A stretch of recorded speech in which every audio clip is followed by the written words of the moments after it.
ხელოვნურ ინტელექტს შეუძლია თუ არა შექმნას კონტენტი საიტისათვის. ამაზე პასუხი მარტივია. რა თქმა უნდა შეუძლია. უბრალოდ არის ერთი დეტალი.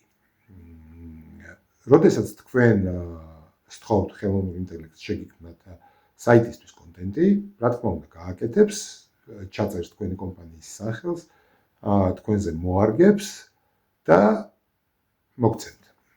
შესაბამისად, როდესაც მე ვთხოვ იმავეს, ზუსტად იმავეს გააკეთებს, უბრალოდ ჩაანაცვლებს კომპანიის სახელს, რეკვიზიტებს და მომცემს მეც.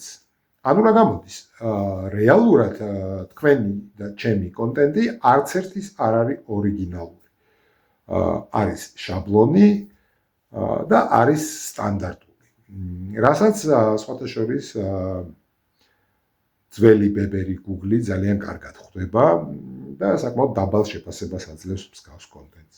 თუმცა შეფასებას აძლევს და იმ მცდელობას აგიფასებთ.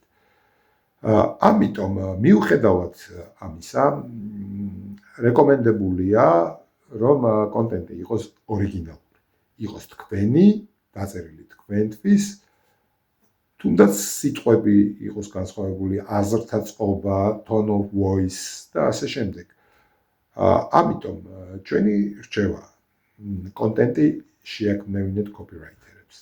თუ გაინტერესებთ ამ და სხვა სერვისების შესახებ, შემოდით ჩვენს ვებსაიტზე solostudio.g, დაგვაფოლოვეთ სოციალურ ქსელებში, ან დაგვიკავშირდით ტელეფონით, ელფოსტით და ასე შემდეგ.